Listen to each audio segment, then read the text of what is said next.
안녕하세요. 하이베타 투자 TV입니다. 오늘 대사건이 있었죠?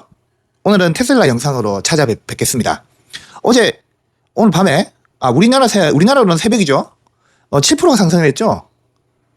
참, 대사건이라서 사실 다른 거 원래 찍으려고 했거든요? 근데 오늘 이거 안 하면 안 될 것 같아서 이렇게 영상을 새로 제작을 했습니다. 일단 박수 한번 치고 시작할까요? 다들 기분 좋지 않습니까? 물론 사실 좀 많이 떨어졌었죠, 최근에. 근데 최근에 이렇게 많이 떨어지고 나서 다시 반등을 해서 어쨌든 400 가까이 되니까 이제 400달러 근처가 됐죠. 기분이 참 좋은 아침입니다.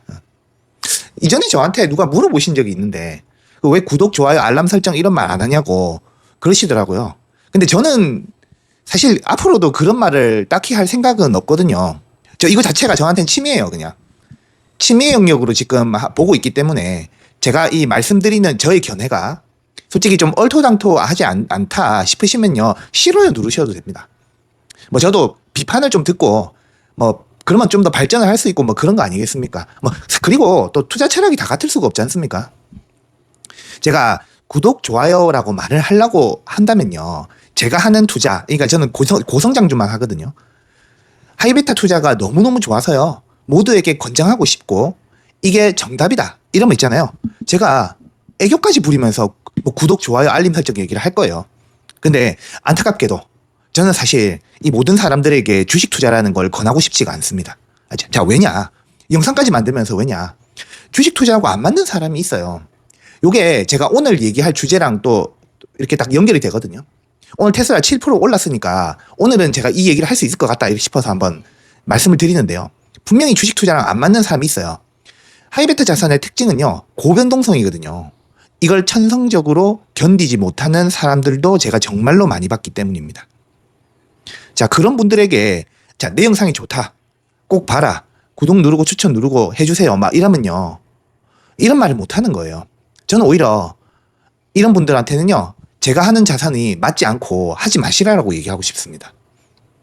자, 근데 투자라는 것도 성향이니까 분명히 안 맞는 것도 있지 않습니까? 제가 옛날에 해외 선물하다가 깡통까지 찬 적이 있습니다. 그때도요, 인방 이런 거 되게 많았거든요. 근데 해외 선물 해라고 추천하는 사람 진짜 많았어요. 근데 지금 다 어디 살아있는지 모르겠는데요, 다들 시장에서 안 계시더라고요, 전부 다. 그런데 무슨 자신감으로 있잖아요, 이거 해라 저거 해라, 내가 킹왕짱이다, 내 투자가 킹왕짱이다, 이런 말을 할 수가 있을까 싶기도 합니다. 자, 다시 본론으로 돌아올게요. 저번까지만 해도요, 주가가 고전을 면치 못하다가 이제 다시금 올라가는데, 주식시장이라는 게 이래요. 항상 이래, 주식시장은요. 오르는 날이 있으면 내리는 날도 있고 또 그 반대의 경우도 있는 거죠. 이렇기 때문에 우리가 일희일비할 필요가 없는 거예요. 우리가 인간 갈대가 될 필요가 없는 거예요. 자, 돌이켜볼게요. 이번 하락의 주범이 뭐였습니까? 바로 실적이었습니다. 이번 실적이 기대에 미치지 못한 인도량이었죠. 자, 실적 발표는 아직 하지 않았습니다. 실적 발표는 하지 않았지만 인도량이 좋지 못했고, 테슬라는 차량 판매가 매출에 차지하는 비중이 엄청나기 때문에 차량을 적게 판매했다면 당연히 실적이 좋지 않겠죠. 그래서 미리 한 칼 맞고 시작을 한 거죠. 자, 여기까지만 하면요, 사실 1만 대 덜 팔았다고 해서요, 물론 매출이 떨어지긴 했겠지만 그렇게 문제가 많았을까 생각을 하실 수 있었을 거예요. 다음 분기에 1만 대 더 팔면 되지 않습니까? 자, 그런데 이 실적 인도량이 적었던 것을 빌미로 더 큰 원인이 테슬라 주가 하락을 이끌었단 말이에요. 그게 바로 뭐냐? JP모건의 리포트입니다. 근데 여러분, 최근에 주가 하락 경험하신 분들 다 아실 거예요. 뭐 때문에 떨어졌는지. 이 리포트 때문에 떨어졌죠? 이게 라이언 브링크만이라는 사람이거든요. 이 사람이 소속이 JP모건이거든요. 근데 제가 왜 이 사람 얘기를 하냐면요, 이 사람 제가 옛날부터 굉장히 오랫동안 봐온 사람입니다. 근데 저는 좀 이 사람 신기하게 생각했거든요. 진짜 놀라운 게 이 사람이요, JP모건의 자동차 수석 애널리스트입니다. 참 특이하죠. 근데 JP모건이 어디 중소기업이 아니지 않습니까? 이 사람이 어떠냐면요, 지금 주가가 있잖아요. 지금 오늘로 거의 400달러 가까이 됐지 않습니까? 390몇 달러인데 아직도 적정 주가가 145달러다라고 외치는 사람이거든요. 제가 이 사람을 언제 봤냐면 처음 봤냐면 2020년에 처음 봤습니다. 근데 그 당시에 만약에 그 당시에도 진짜 낮게 주가를 얘기를 했거든요, 이 사람이요. 그 당시에 이제 테슬라가 모델 Y가 이제 성공적으로 출시를 했고 기가 상하이에서 이걸 대규모 생산을 했어요. 그래서 회사 마진이 올라갔고 적자 회사에서 탈피했고요. 그 다음에 S&P 지수에 들어갔거든요. 근데 이때도 이 사람이요. 그때 한 80달러 원래 적정 주가 잡다가 한 90달러 이래 올렸던 걸로 제가 기억하거든요. 근데 자동차 회사가 어쨌든 이제 테슬라 정도의 PER을 받는 건 거품이다. 이렇게 얘기를 하면서 올린 적정 주가였습니다. 자, 웃긴 게 지금 6년 지났죠? 아직도 셀링 리포트를 내고 있어요. 그냥 6년 내내 셀링 리포트를 내는 거야. 그런데 이 사람이요. 월가에서 참 조롱을 받을 만한 수익률이에요. 애널리스트 등수가 있고 별점이 있는데요. 이 사람은 별점이 없어요. 6년 동안 이 모양인데 참 JP 모건 같은 초대규모 기업에서 있잖아요. 자동차 수석 애널로 있을 수 있는 비결이 참 뭔가 궁금합니다. 당연히 뭔가 의도한 구석이 있고 디구린 구석이 있는 거죠. 자, JP 모건하고요. 테슬라는 앙숙입니다. 계속 셀링 리포트를 내는 이유는 앙숙이기 때문에 그래요. 이 사람이요. 이제 우리가 JP 모건 CEO가 제이미 다이먼 아닙니까? 이 사람하고 일단 머스크랑 기본적으로 사이가 좋지가 않습니다. 그래서 JP 모건이 일부러 있잖아요. 셀 리포트를 내기 위해서 이 사람을 앉혀놓은 겁니다. 자, 그런데 그래도 JP 모건은 미국 최고의 은행이자 기관이지 않습니까?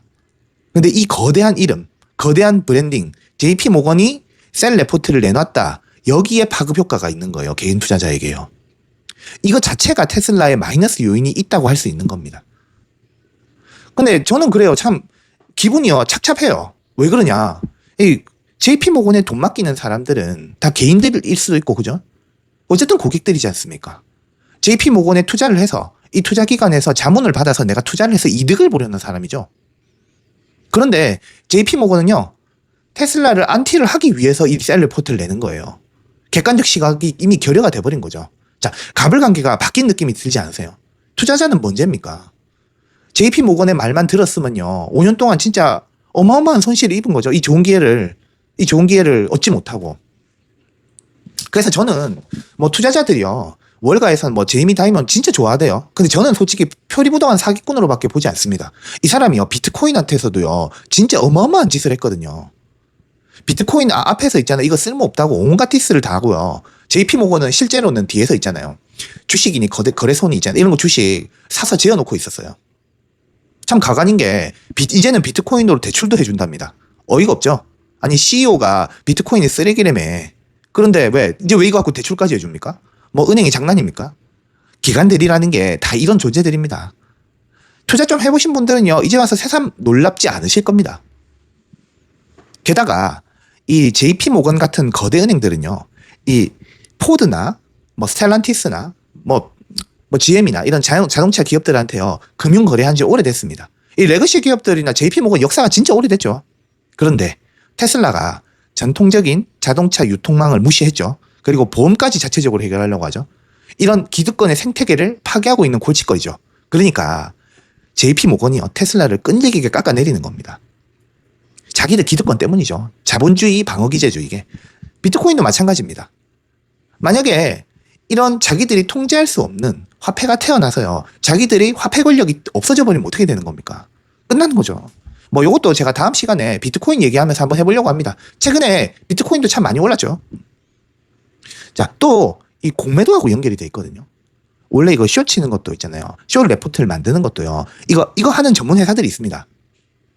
이 회사들하고 보통 언론, 그 다음에 요 애널리스트 이렇게 한 통속이거든요. 그래서 만약 특정 기관이나 헤지 펀드가 테슬라 하락에 돈을 베팅을 한 거예요. 그리고 얘네들이 약을 치는 거죠, 이렇게. 근데 어쨌든 좋은 빌미가 하나 나왔어요. 인도량이 좀 하락을 했네. 그럼 이때 이제 안 좋은 극단적인 셀 레포트를 JP 모건의 이름으로 터뜨리는 거예요. 그러면은 하락폭이 커지는 거예요.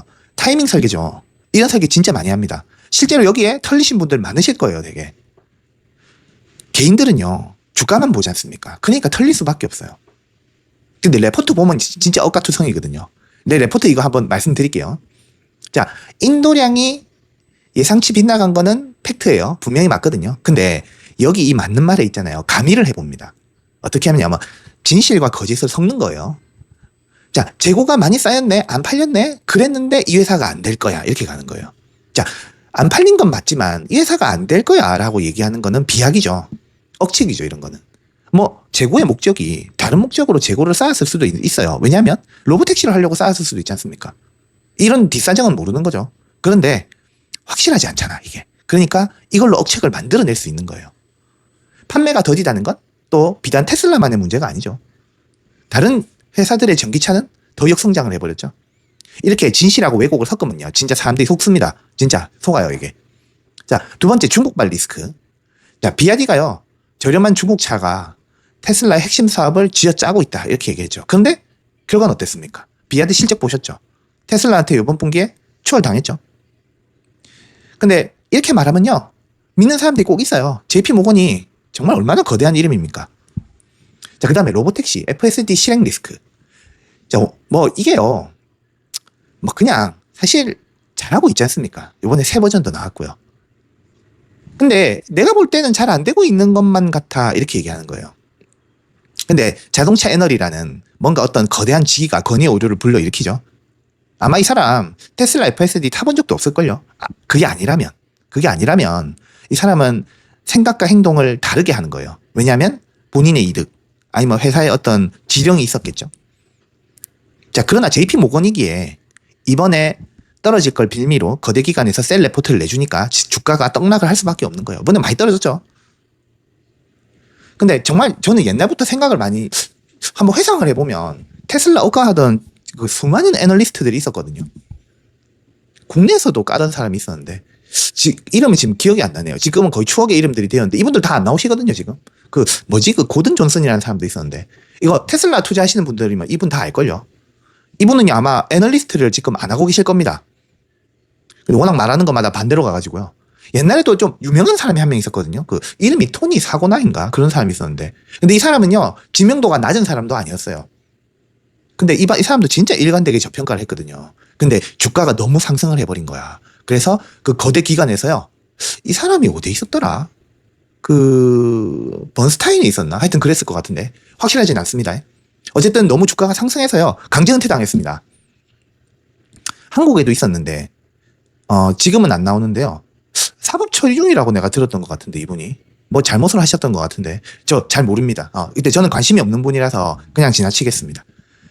자, 결론을 말씀드리자면요, 무슨 이야기를 하고 싶은 것이냐.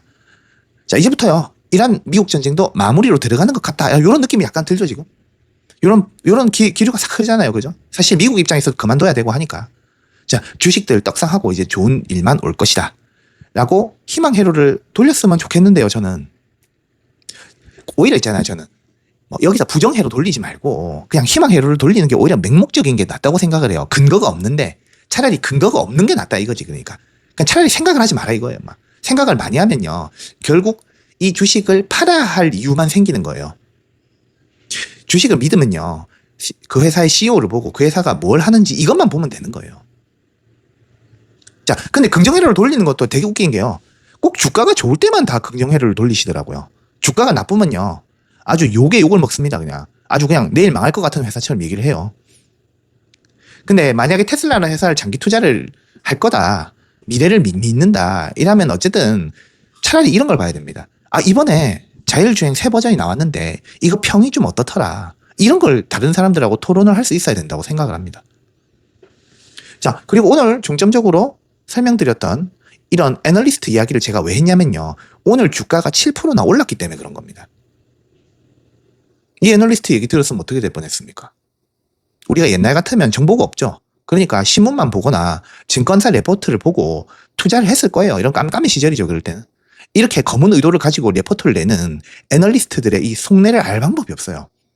근데 결과를 보십시오. 결과는 어차피 내가 손해보는 거잖아요.